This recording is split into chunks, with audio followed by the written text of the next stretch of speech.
السلام علیکم ناظرین۔ ہم یہ جانتے ہیں کہ انسانی تاریخ میں بیشتر وقت ایسا گزرا ہے جس میں حیوانی طاقت کو یا جسمانی طاقت کو اصل معیار سمجھا جاتا تھا قوت کا، اور جس گروہ کے پاس جسمانی طاقت ہوتی تھی وہ گروہ دنیا کے اوپر غالب ہوتا تھا۔ اس پہلو سے جب ہم مرد و زن کے تقابل میں اس پورے معاملے کو دیکھتے ہیں تو یہ بات ہمیں بالکل صاف نظر آتی ہے، اور تاریخ اس کی گواہ ہے کہ انسانی معاشروں میں خواتین کا رول کوئی غیر معمولی کبھی نہیں رہا۔ یعنی اگر خواتین کا معاملہ یہ ہے کہ انہیں معاش حاصل کرنا ہے تو اس کے لیے طاقت چاہیے، اگر جنگ و جدل کا معاملہ ہے تو اس کے لیے طاقت چاہیے، اگر اپنا تحفظ کرنا ہے تو اس کے لیے طاقت چاہیے، تو ان سارے معاملات میں خواتین مردوں کی محتاج تھیں۔ یہی وہ پس منظر ہے کہ جس میں بھی بات میں نے عرض کی کہ انسانی معاشروں میں، انسانی تاریخ میں خواتین کا رول کبھی بھی ہمیں کوئی غیر معمولی اور نمایاں نظر نہیں آتا۔ اس کا ایک اور سبب اور ایک اور پس منظر یہ تھا کہ انسانی معاشرے جس طرح آج انڈیویجولزم کی بنیاد پر کھڑے ہوئے ہیں اور فرد کی بہت زیادہ اہمیت ہے، پہلے ایسا نہیں تھا، بلکہ خاندانوں، کنبوں، قبیلوں اور برادریوں کی شکل میں معاشرہ منظم ہوتا تھا۔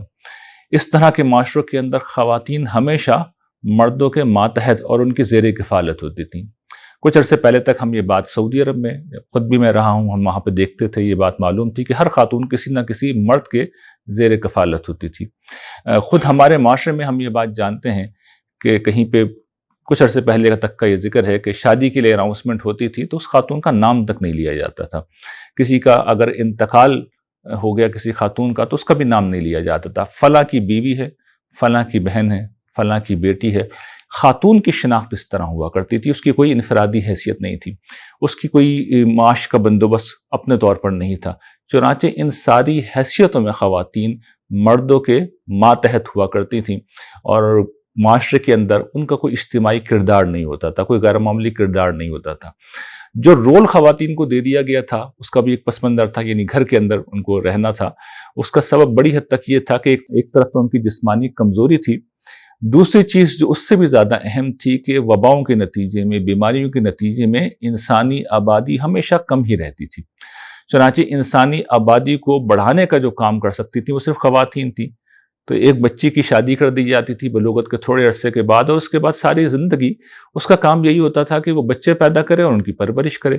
چنانچہ 40-50 سال تک وہ بچے پیدا کرتی اور پھر اس کے بعد وہ ان کی پرورش میں مشغول رہتی، اور اسی حال میں وہ دنیا سے رخصت ہو جاتی۔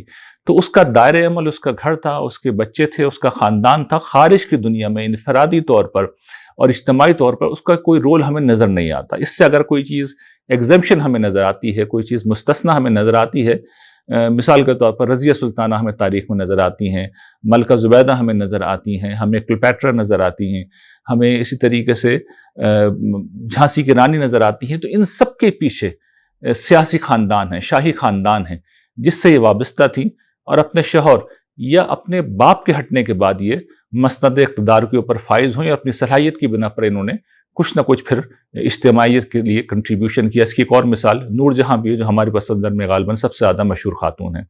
تو خواتین کا اجتماعی زندگی میں کوئی کردار اس طرح نہیں ہوا کرتا تھا، لیکن پچھلی 2-3 صدیوں میں صورتحال بدلنا شروع ہوئی، اور ہم یہ بات جانتے ہیں کہ جب انڈسٹریل ریولوشن آیا تو اس نے جو بنیادی تبدیلی کی ہے وہ یہ ہے کہ اب انسانی اور حیوانی طاقت کی جگہ مشینی طاقت نے لے لی۔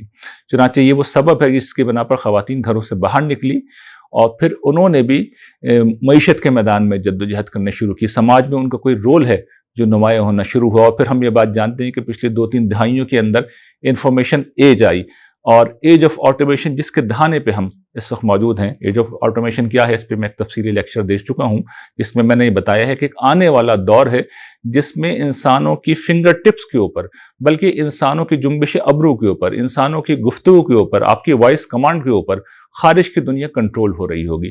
چنانچہ وہ پس منظر ہے جس میں خواتین کا رول معاشروں کے اندر نہ صرف بڑا ہے بلکہ بڑھتا چلا جا رہا ہے، اور اب خواتین ہم جانتے ہیں کہ جہاز بھی اڑا سکتی ہیں، اور سیاست کے میدان میں اپنے باپ یا اپنے شوہر کے پس منظر کے بغیر مغرب میں تو خواتین بہت انہوں نے اپنا مقام بنایا ہے۔ اس وقت بھی نیوزی لینڈ کی وزیر اعظم جو ہمارے یہاں بہت مشہور ہیں، جیسنڈرا، وہ موجود ہیں۔ اسی طریقے سے جرمنی کی جو چانسلر ہیں وہ ایک خاتون ہیں، اینجلا مارکل ان کا نام ہے۔ جو برطانیہ کی خاتون آہن تھی مارگریٹ تھیشر، اسی طریقے سے ابھی پچھلے دنوں وہاں پر تھریسا مے وزیر اعظم تھی. تو یہ ساری خواتین ہیں جو میدان سیاست میں وزیر اعظم کے اہم ترین منصب تک پہنچی. ہماری بھی خواتین ایسی پیدا ہوئیں. بے نظیر بھٹو ہیں، سب کانٹیننٹ میں اندرا گاندھی ہیں، یا حسینہ واجد ہیں. یہ وہ خواتین تھیں جو اپنے والد کے پس منظر کی بنا پر سیاست میں آئیں، لیکن وزیر اعظم بنی اور پھر انہوں نے اپنے زور بازو کے اوپر اپنی صلاحیت کی بنیاد پر حکومت کو چلایا. تو دور جدید میں خواتین کا رول بدلنا شروع ہوا، اور یہ سیاسی میدان میں بھی تھا، سماجی میدان میں بھی تھا. اور اس کی ایک اور وجہ یہ بھی تھی کہ انفرادی طور پر اب عورتوں کی ایک شناخت پیدا ہو گئی. یعنی معیشت کے لیے بھی ان کے میدان میں دروازے کھل گئے. وہ اپنا معاش بھی کما سکتی ہیں، جاب بھی کر سکتی ہیں. وہ فرض کر لیں اگر فنون لطیفہ کے اندر کچھ کرنا چاہیں تو ہم جانتے ہیں کہ پروین شاکر ہیں، بانو قدسیہ ہیں، اور اس طرح کی بہت سی خواتین ہیں ہمارے معاشرے میں جن کی انفرادی طور پر ایک شناخت ہے اور ان کی اپنی ایک حیثیت ہے. اسی طریقے سے ہم یہ دیکھتے ہیں کہ قانون کا تحفظ اب خواتین کو حاصل ہے. مغرب میں تو اس درجے میں معاملہ جا چکا ہے کہ جو مغربی معاشرہ ہے اس کو پرو ویمن معاشرہ کہا جا سکتا ہے. مثال کے طور پر ڈومیسٹک وائلنس کے اندر وہ جس جگہ پہ چلے گئے ہیں وہاں پر مردوں کے ساتھ وہ گویا کہ زیادتی کر دیتے ہیں. اس درجے میں قانون سازی وہاں پر ہو چکی ہے، اور دیگر طریقوں سے بھی انہوں نے قانون سازی کر قانون کی طاقت کو، ریاست کی طاقت کو عورتوں کی پشت پر لا کے کھڑا کر دیا، ان کے شانہ بشانہ کھڑا کر دیا. چنانچہ عورتیں طاقتور سے طاقتور ہوتی چلی جا رہی ہیں. ان کا کردار، ان کا رول معاشرے کے اندر بڑھ رہا ہے. اور اس چیز کو بڑھانے والی ایک آخری حقیقت یہ ہے کہ جو پہلے زمانے میں عورتوں کا سب سے بڑا وظیفہ، ان کا سب سے بڑا کام تھا کہ اولاد پیدا کرنی ہے. اب آبادی چونکہ بہت بڑھ گئی ہے تو اس لیے 1 2 3 بچے بس خواتین کے اتنے ہی بچوں کی ذمہ داری ان کے سر ہوتی ہے، اور اس کے بعد وہ فارغ ہوتی ہیں. یعنی اپنی جوانی کے اندر ہی وہ ذمہ داری سے فارغ ہو جاتی ہیں. تو یہ عظیم اپارچونٹیز ہیں، یہ امکانات ہیں جو خواتین کے لیے دور جدید میں پیدا ہوئے. اور اب دیکھیے ہمارے سب کانٹیننٹ اور خاص طور پر پاکستان کی خواتین ان امکانات کے درمیان کیا کر رہی ہوتی ہیں. ہماری خواتین کے پاس جو کچھ بھی مواقع ہیں، اس مواقع کے باوجود وہ کیا کرتی ہیں؟ ان مواقع کو پہچاننے کے بجائے وہ بیکار باتوں میں اپنا وقت ضائع کرتی ہیں، وہ ڈرامے دیکھتی رہتی ہیں، وہ اپنے آپ کو سنوارتی رہتی ہیں، اپنے گھر کو سنوارتی رہتی ہیں، اس کو سجانے کی فکر میں رہتی ہیں. وہ تکاثر و تقابل میں لگی رہتی ہیں، یعنی دوسروں سے آگے بڑھنا ہے، دوسروں سے موازنہ کرنا ہے. پھر گھریلو پالیٹکس کا ایک بہت بڑا میدان ہے، خاندانی پالیٹکس کا، جو بین الاقوامی پالیٹکس سے زیادہ شاید خوفناک ہوتا ہے. کس سے ملانا ہے، کس سے رابطے توڑنے ہیں، اور اس طرح کی 10 چیزیں جو گھروں کے اندر ہوتی رہتی ہیں. تو چغلیاں ہیں، غیبت ہیں، وقت کا ضیاع ہے، لایعنی گفتگو ہے، ڈرامے ہیں، فلمیں ہیں، سہیلیوں کے ساتھ ملنا ہے، گھر سجانا ہے، اپنے آپ کو سنوارنا ہے. یہ ہے ہماری بہنوں کی زندگی، یہ ہے وہ کام جس میں وہ اپنی عمروں کو ضائع کر رہی ہیں. تو یہ وہ صورتحال ہے جس کی طرف اس لیکچر میں توجہ دلانا میرے پیش نظر ہے. اور میں اپنی بہنوں کو یہ بات بتانا چاہتا ہوں کہ دیکھیے آپ جس دور میں زندہ ہیں، اللہ تعالیٰ نے آپ پہ تو ایک بڑا خصوصی کرم کر رکھا ہے جو شاید مغربی معاشرے کی خواتین کے پاس بھی نہیں ہے. اور وہ کیا چیز ہے؟ اس میں سے ایک چیز تو یہ ہے کہ مغربی خواتین کو گرچہ بہت سی آزادیاں حاصل ہیں لیکن معاش کی جدوجہد انہیں خود کرنی ہوتی ہے. ہماری خواتین کے اوپر معاش کی کوئی ذمہ داری نہیں ہے.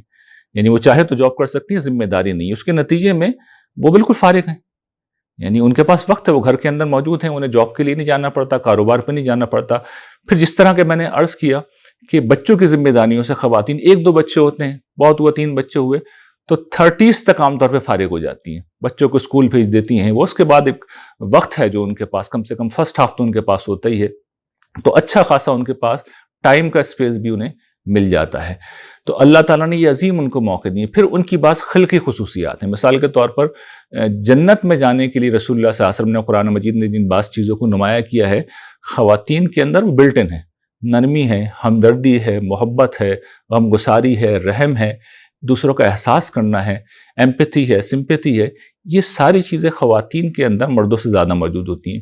پھر خواتین کی ایک اور خصوصیت یہ ہوتی ہے کہ وہ گرچہ میاں بیوی کے رشتے میں ہمارا دین جس طرح بیان کرتا ہے کہ مردوں کے تحت ہیں، لیکن عملاً وہ انفلوئنس کر جاتی ہیں اور گھر جس طرح وہ چاہتی ہیں عام طور پر اسی طرح چل رہا ہوتا ہے. جہاں وہ سٹینڈ لے لیتی ہیں وہ جو چاہیں کر سکتی ہیں.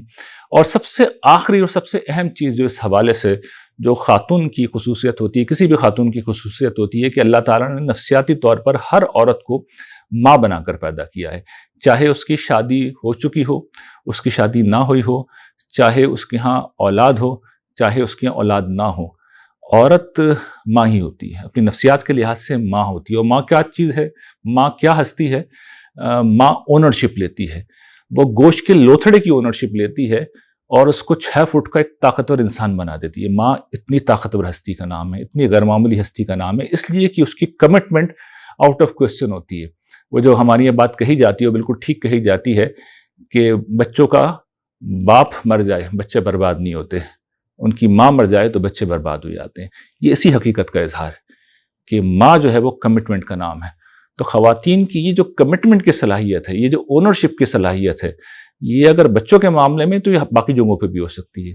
اور یہ اگر کسی پروجیکٹ کا حصہ بن جائے تو وہ اس پروجیکٹ کو آسمان تک پہنچا سکتی ہیں. تو اللہ تعالیٰ نے ہمارے جو بہنیں ہیں جو اپنا وقت جس طرح میں نے عرض کیا کہ ضائع کر رہی ہیں، ان کو دیکھیے اتنی ساری اپورچونٹیز دے رکھی ہیں. تو آخر میں یہ توجہ دلاؤں گا اپنی بہنوں کو کہ دیکھیے آپ کیا کیا چیزیں ہیں جو کر سکتی ہیں اور آپ کو کرنی چاہیے.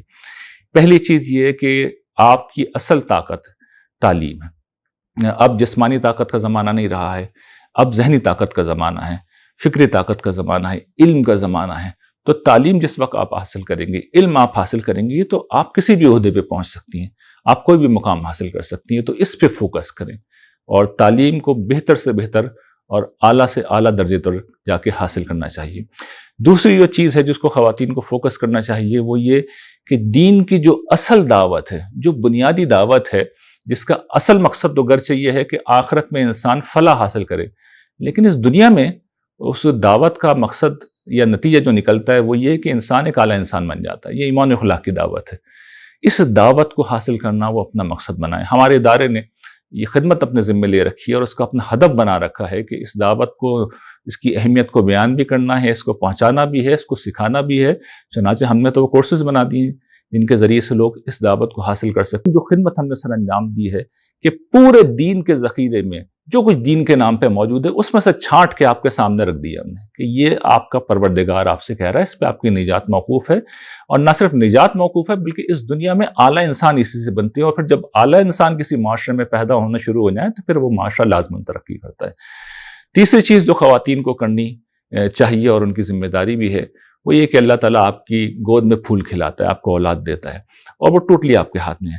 لیکن ہماری بہنوں کا آج کل فوکس اس پہ کہ بچہ کس اسکول میں جا رہا ہے، انگلش میڈیم اسکول میں جا رہا ہے، کیمبرج سسٹم سے وہ پڑھ رہا ہے، انگریزی اسے بہت اچھی بولنی آنی چاہیے، اس کا یونیفارم بہت اچھا ہو، اس کے پاس ضرورت کی ہر چیز ہو. لیکن وہ انسان کیسا بن رہا ہے، اس کا اخلاق کیسا ہے، خیر و شر کا شعور آپ نے اس میں کس طرح راسخ کیا ہے، یہ ہم میں سے بیشتر لوگوں کا مسئلہ نہیں ہے. تو اس کو مسئلہ بننا چاہیے، اس لیے کہ ہماری اولاد ہمارے لیے صدقہ جاریہ ہے.